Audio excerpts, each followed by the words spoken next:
हाय नमस्कार दोस्तों। आज शेविंग करके थोड़ा अलग लग रहा हूँगा। तो आज हम बात करेंगे मैट्रिक्स पे। क्या हम जो देख रहे हैं या हमारा जीवन जैसा दिख रहा है, क्या ये एक्चुअल ऐसा है या इसमें कुछ तो प्रॉब्लम है। मैं ये डिस्क्लेम नहीं कर रहा हूँ कि दिस इज मेरे साइंस ऐसा ही बोलता है। ये जस्ट एक रैंडमली एक थॉट आया कि जैसे ही हम कोई चीज़, ये संसार जो है ये मायाजाल या एक तरीके का मैट्रिक्स है या एक गेम है या एक भूल भुलैया है। फॉर एग्जाम्पल, जैसे ही आप आंखें बंद करते हैं थोड़ी देर के लिए या अपने कान बंद कर लो और आंखें बंद कर लो, तो आपको ऐसा लगेगा कि सब कुछ वैनिश हो चुका है, आपके यहाँ कुछ भी नहीं है। मतलब कि ये दुनिया एक्ट ऐसे करती है जब आप उसे ऑब्जर्व करते हैं। यानी कि कहीं ऐसा तो नहीं कि ये दुनिया हमारे ऑब्जर्वेशन से ही चल रही है या हमारे जो लोग मेडिटेशन करते हैं या कुछ लोग हैं जो उस लेवल पे पहुंच जाते हैं जिन्हें समझ में आ जाती है कि ये दुनिया एक छलावा या मायाजाल है। क्योंकि जब भी आप देखते हैं, हम सपने में कोई सपना देखते हैं तो उस ड्यूरेशन में टाइम जो होता है बहुत ही जल्दी बीतता है जब हम जागते हैं, लेकिन सपने में वो टाइम बहुत ही स्लो हो जाता है। तो कहीं ना कहीं आपको ऐसा लगता है कि ये जो दुनिया है एक तरीके का छलावा है जिस पे हम विश्वास करने के लिए बाध्य हैं।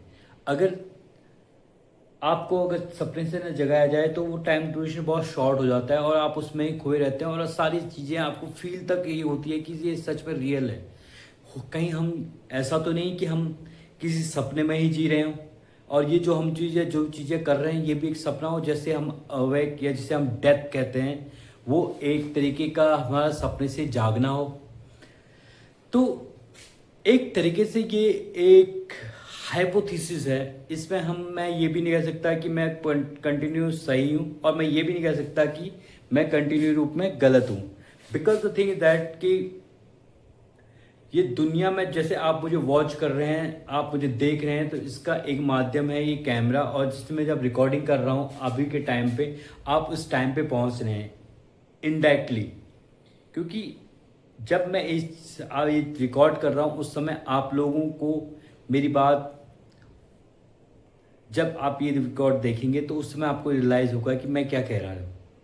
बट एक तरीके से जो समय है ये बच चुका है एक डिवाइस से, जिसे हम कैमरा कहते हैं। उस पर्टिकुलर मोमेंट को हमने क्या कर दिया, कैप्चर कर दिया, जिसे हम बाद में अपने अकॉर्डिंग देख सकते हैं। हो सकता है कि फ्यूचर में हम ऐसी टेक्नोलॉजी बना लें या ऐसी वैज्ञानिक पद्धति द्वारा हम कर सकें कि हम उस टाइम ट्रेवल में, यानी कि जब मैं ये रिकॉर्डिंग कर रहा हूँ आप यहाँ पहुँच जाएं। मे बी पॉसिबल, इसमें इम्पॉसिबल नहीं है, क्योंकि ये खुद एल्बर्ट आइंस्टाइन ने जब सापेक्षता का सिद्धांत दिया था या उन्होंने जब बताया था E=mc², तो कहीं ना कहीं कोई भी इक्वेशन होती है तो वो क्या होती है, ऊर्ध्वाधर चलती है। मतलब कि इस साइड भी जा सकती है और इस साइड भी जा सकती है, बशर्ते हमें इस चीज़ का पता नहीं है। जैसे कि हमें पता है कि जो एनर्जी है उसे ना तो हम उत्पन्न कर सकते हैं ना हम उन्हें नष्ट कर सकते हैं। तो आपसे मैं बात कर रहा हूँ, मैं अगर मेरे अंदर लिविंग थिंग है तो मेरे अंदर भी क्या है, एनर्जी है। एनर्जी को क्या होगा कि कोई एनर्जी है, जैसे फॉर एग्जांपल आप देख लीजिए कोई गाड़ी है, मोटर बाइक या कोई इलेक्ट्रिक बाइक है, कुछ भी है, तो हमें उसे चलाने के लिए क्या चाहिए होता है, एक हमें बाहर से उसे पुश करना है, तो कुछ कुछ एनर्जी चाहिए होती है। जैसे एनर्जी हम फ्यूल डालते हैं, पेट्रोल एक तरीके से देखा जाए तो एक एनर्जी का सोर्स है। बट धीरे जैसे जैसे गाड़ी बढ़ती है, आगे बढ़ती है, तो क्या होता है, पेट्रोल भी खत्म होते जाता है, फिर हमें दोबारा भरवाना पड़ता है। तो फॉर एग्जाम्पल क्या होता है कि जैसे पेट्रोल डलवाया, पेट्रोल किस में टूटेगा, गाड़ी की गति में टूटेगा। गाड़ी जब बढ़ेगी आगे तो गाड़ी की एनर्जी क्या होगी, उस पर कन्वर्ट होगी कि हम क्या होगा, हमारा एक जगह से हम दूसरी जगह पहुंच रहे हैं, तो कहीं ना कहीं ये एनर्जी का क्या है, डाइवर्जन है। सेम थिंग, गाड़ी जब हम स्टार्ट करते हैं, मोटर इंजन चलेगा, पहिया घूमेगा, तो उसमें कोई साउंड आएगी तो साउंड में के रूप में चेंज होगी। उसके बाद जो उसकी कार्बन डाइऑक्साइड या कुछ मीथेन वगैरह गैसें जो रिलीज करेगा वो, तो वो अलग से जाएगा। तो एक पेट्रोल था, पेट्रोल को हमने 3-4 अवस्थाओं में देख लिया। एक तो साउंड के रूप में गया वो, और दूसरा क्या हुआ, वही जो एनर्जी है वो किस पे कन्वर्ट हो गई, आपके साउंड पे, आपकी गति पे, जो गाड़ी का चक्का घुमा उस पे, और पेट्रोल का जो वायुमंडल में जो भी गैसें बनी उस पे कन्वर्ट हो गया। तो इस तरीके से एक एनर्जी थे लेकर उसकी अवस्था परिवर्तित हुई डिफरेंट डिफरेंट सेगमेंट में। तो सेम तरीके से हमारी जो आज की तारीख में जो एनर्जी है, वो एनर्जी क्या है कि जो ये हम माया जाल कह रहा हूं मैं, जो हम ड्रीम में देखते हैं, हो सकता है, आई एम नॉट कि मैं ये नहीं कह रहा कि ऐसा ही है, हो सकता है कि जो हम चीजें देख रहे हैं वो किसी के हम सपने में काम कर रहे हो, यानी हमारे सपने में। जैसे कि कहते हैं कि आत्मा परमात्मा, यानी कि कोई ना कोई हमारा लिंक होगा। अगर कोई ना कोई चीज हम कर रहे हैं तो कोई ना कहीं इसका कहीं ना कहीं लिंक होगा, और वो लिंक होगा तो उसका कहीं ना कहीं इम्पैक्ट भी होगा। फॉर एग्जाम्पल डेली लाइफ में हम सपना, कभी कभी इल्यूजन होता है, हम सपने में भी सपना देख रहे होते हैं। कभी कभी आपको ये ट्रॉमा होता आता है कि मैंने ये कहीं देखा है, और कहीं आप जो चीज़ें देखते आपके साथ कोई चीज़ें हैं कॉन्स्टेंटली हैपनिंग होती है, वो देख आपको याद आता है, ट्रिगर होता है कहीं ना कहीं, यार समथिंग है मैंने कहीं देखा है, मे बी सपने में, मे बी मैं यहाँ आ चुका हूँ।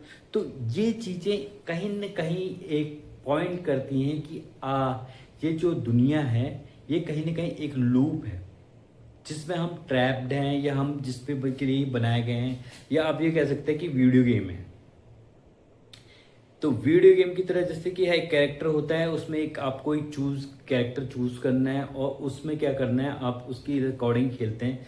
अगर वो कैरेक्टर मर जाता है तो आपकी डेट गेम से आउट हो जाता है। सेम लाइक दैट क्या होता है, मे बी पॉसिबल दैट कि कोई सुपर नेचुरल पावर, जिसे हम कह सकते हैं कि वो 5th डायमेंशन या 6th डायमेंशन या 7th डायमेंशन में हो, क्योंकि ह्यूमन आइज 3 डायमेंशन से ऊपर नहीं देख सकती। मे बी हो सकता है कि कोई 4th डायमेंशन में कोई बंदा बैठा हो, या एडवांस सिविलाइजेशन में कि कोई लोग हैं जिसकी क्रिएटिव हम हो, ठीक है, तो जिसने हमें बना रखा है, और वो हमें इस चीज में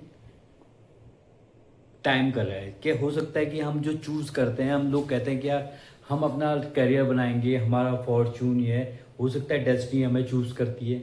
हो सकता है कि हम डेस्टिनी के हाथ की कठपुतलियां हो, या हमारी जो प्रोग्रामिंग है, इसको हम एक तरीके से कह सकते हैं, ये हमारी जो प्रोग्रामिंग है उसके अकॉर्डिंग हम चल रहे हैं। फॉर एग्जाम्पल अगर मान लीजिए कभी कभी क्या होता है, आप चूज करते हैं कि मैंने ये करना है, फुल प्लानिंग होती है कि मुझे ये करना है, मैं ये करूँगा, बट सडनली क्या होता है कि आपकी लाइफ में कुछ टर्न्स एंड ट्विस्ट आते हैं, और आप वो चीज़ नहीं कर पाते, आप उस तरफ मुड़ जाते हैं जहाँ आपने कभी सोचा ही नहीं था। कभी कभी क्या होता है कि आप जिस चीज़ से नफरत करते हैं वो चीज़ आपकी लाइफ की डेस्टिनी बन जाती है। तो कहीं ना कहीं ये ब्रह्मांड, ये यूनिवर्स, हम सब एक ही हैं, कहाँ कनेक्शंस हैं, और ये ज़्यादा चांसेस है कि हमारी जो ये चीज़ें हैं ये हमारी जो कनेक्टिविटी है वो उस पर लिंक करते हैं। तो मैं ये कहना चाह रहा था कि जैसे इस सीरीज पे हम बात पे भी बातें करते रहेंगे। अगर आपको कोई डाउट या कुछ हो तो प्लीज़ कमेंट कीजिए, क्योंकि ये ऐसी चीज़ है जिसके बारे में हर युवा और हर इंसान सोचता है कि आफ्टर डेथ क्या है, क्या हम ह्यूमन बीइंग हैं, क्या सच में भगवान है। कुछ क्वेश्चंस आते हैं रैंडमली, कई लोग इसे कहेंगे कि ये भगवान पे अनिश्वरवाद वगैरह का है, but this is not a अनिश्वरवाद, इट्स अ फैक्ट कि जो हमारे दिमाग में क्वेश्चंस आते हैं जिनके हमारे पास आंसर्स नहीं है, बट कहीं ना कहीं हो सकता है। जैसे कि अभी हम टेस्ट ट्यूब बेबी बना रहे हैं लोग, या हम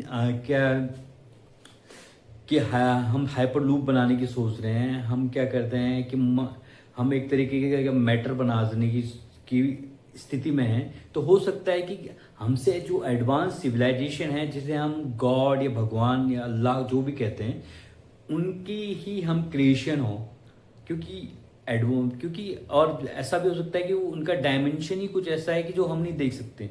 एक नॉर्मल ह्यूमन बीइंग की आंखों से उसे देखना इम्पॉसिबल नहीं है, क्योंकि हम इस लेवल पे नहीं बन पाए हैं कि जिससे हम उस डायमेंशन को देखें। फॉर एग्जांपल अगर आप गीता पे जाएंगे तो जब भगवान ने अपना विराट रूप दिखाया था तो अर्जुन नॉर्मल आंखों से नहीं देख पाया था, तो उसके लिए उन्होंने उन्हें दिव्य दृष्टि प्रदान की थी।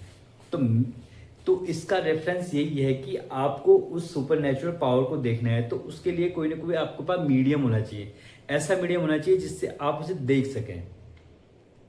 आप कहते होंगे कि मैं हमेशा ऐसे मैथोलॉजिकली इलॉजिकली मतलब रेफरेंस देता हूँ, बट कहीं ना कहीं हमारे कोई आइडियाज़ को अगर कहीं हिट मिलती है या कनेक्शन मिलता है तो वो कहीं ना कहीं से कोई कहानी या कोई किरदार या कुछ होता है जिससे हम उसके ऊपर सोचते हैं कि हम ऐसा कर सकते हैं।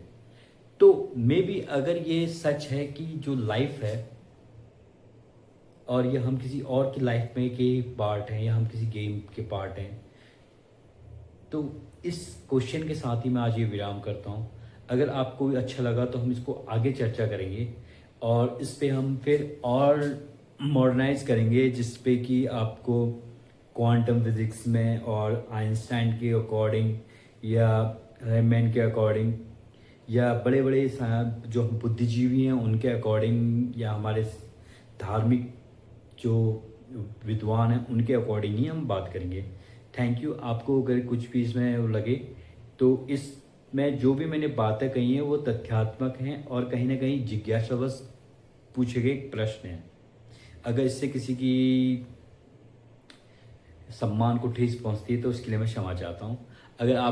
अगर इसको कंटिन्यू बनाना है तो प्लीज़ कमेंट कीजिए और मुझे बताइए कि आपको और क्या जानना है, क्योंकि ये जो ड्रीम या सत्य या झूठ या माया जाल जो भी आप कहना चाहेंगे या मैट्रिक्स, उसमें हम कहीं ना कहीं फंसे हुए हैं और कहीं ना कहीं हमें इससे बाहर निकलना ही पड़ेगा। Thank you.